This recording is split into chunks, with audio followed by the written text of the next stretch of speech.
దేశవ్యాప్తంగా ప్రకంపనలు సృష్టించిన ఫోన్ ట్యాపింగ్ కేసులో కొత్త ట్విస్ట్ చోటు చేసుకుందా? నిందితులకు సిబిఐ రెడ్ కార్నర్ నోటీసులు జారీ చేయనుందా? ఇందుకోసం ఇంటర్పోల్కు సిఫార్సు కూడా చేసేసిందా?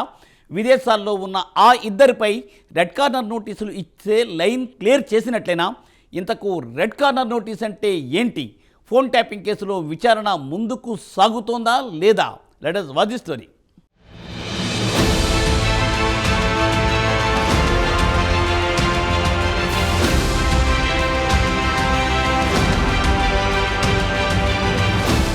తెలంగాణ ఫోన్ ట్యాపింగ్ కేసులో బిగ్ ట్విస్ట్ చోటు చేసుకుంది. ఈ కేసులో కీలక నిందితులను పట్టుకునేందుకు పోలీసులు చేస్తున్న ప్రయత్నాలు కొలిక్కొచ్చినట్టు తెలుస్తోంది. సిబిఐ ద్వారా ఇంటర్పోల్ కు రెడ్ కార్నర్ నోటీసు పత్రాలు చేరుకున్నాయి. నిందితుల్లో ప్రభాకర్ రావు కెనడాకు పరారయ్యారు. మరొక నిందితుడు శ్రవణ్ రావు బెల్జియంలో ఉన్నట్టు తెలుస్తోంది.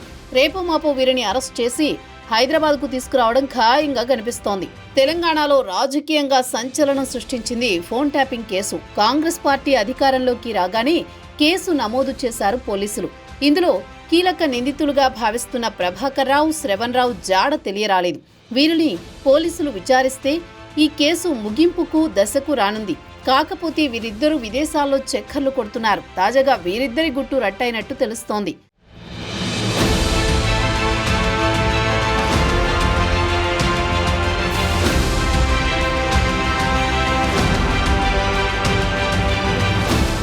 ఈ కేసులో న్యూ ట్విస్ట్ చోటు చేసుకుంది. ఫోన్ ట్యాపింగ్ కేసులో హైదరాబాద్ పోలీసులు ఇచ్చిన ఆధారాలను సిబిఐ అధికారులు పరిశీలించారు. దీంతో దర్యాప్తులో తమ వంతు సాయం అందించారు.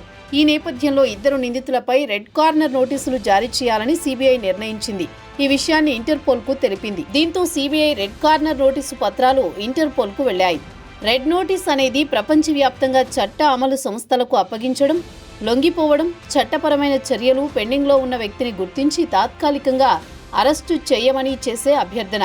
ఇది అభ్యర్థించే దేశంలోని న్యాయ అధికారులు జారీ చేసిన అరెస్టు వారెంట్ లేదా కోర్టు ఆదేశం ఆధారంగా ఉంటుందని న్యాయ నిపుణులు చెబుతున్నారు. సభ్య దేశాలు ఒక వ్యక్తిని అరెస్టు చేయాలా వద్దా అని నిర్ణయించడంలో వారి స్వంత చట్టాలను వర్తింపజేస్తాయని పేర్కొంటున్నారు. అంతర్జాతీయంగా వాంటెడ్గా పారిపోయిన వ్యక్తులను పట్టుకోవడానికి రెడ్ నోటీసులు ఉపయోగించబడతాయి. అయితే ఇంటర్పోల్ యొక్క డేటా ప్రాసెసింగ్ పై నియమాలలోని ఆర్టికల్ 83 రెడ్ నోటీసుల ప్రచురణకు నిర్దిష్ట షరతులను నిర్దేశిస్తుంది. సంబంధిత నేరం తీవ్రమైన సాధారణ చట్ట నేరం అయితేనే రెడ్ నోటీసులు ప్రచురించబడవచ్చు.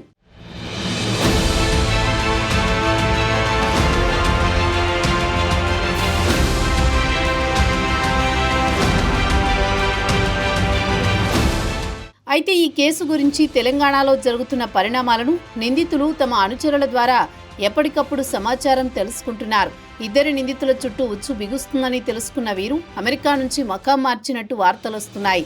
అమెరికా నుంచి ప్రభాకర్ రావు కెనడాకు వెళ్లినట్టు తెలుస్తోంది. మరొక నిందితుడు అమెరికా నుంచి శ్రవణ్ రావు బెల్జియం వెళ్లినట్లు పోలీసు వర్గాల సమాచారం. మరోవైపు సిబిఐ పంపిన రెడ్ కార్నర్ నోటీసులను ఇంటర్పోల్ అధికారులు పరిశీలించారు. ఎందుకంటే ఇంటర్పోల్ ఏజెన్సీ ప్రతినిధులు 196 దేశాల ఇమిగ్రేషన్ అధికారులను అలర్ట్ చేశారు. సిబిఐ అందించిన వివరాలను ఇంటర్పోల్ అధికారులు వాటిని ఆయా ఆదేశాలను పంపినట్టు సమాచారం. నిందితులు ఏ దేశం పౌరసత్వం ఉన్నప్పటికీ వారిని అరెస్ట్ చేసి విచారించే అధికారం ఇంటర్పోల్ కు ఉందని పోలీసు అధికారులు చెబుతున్నారు. ఇంటర్పోల్ నుంచి రెడ్ కార్నర్ నోటీసులు జారీ అయితే వీరిద్దరిని ఇండియాకు రప్పించే ప్రయత్నాల్లో హైదరాబాద్ పోలీసులు నిమగ్నమయ్యారు.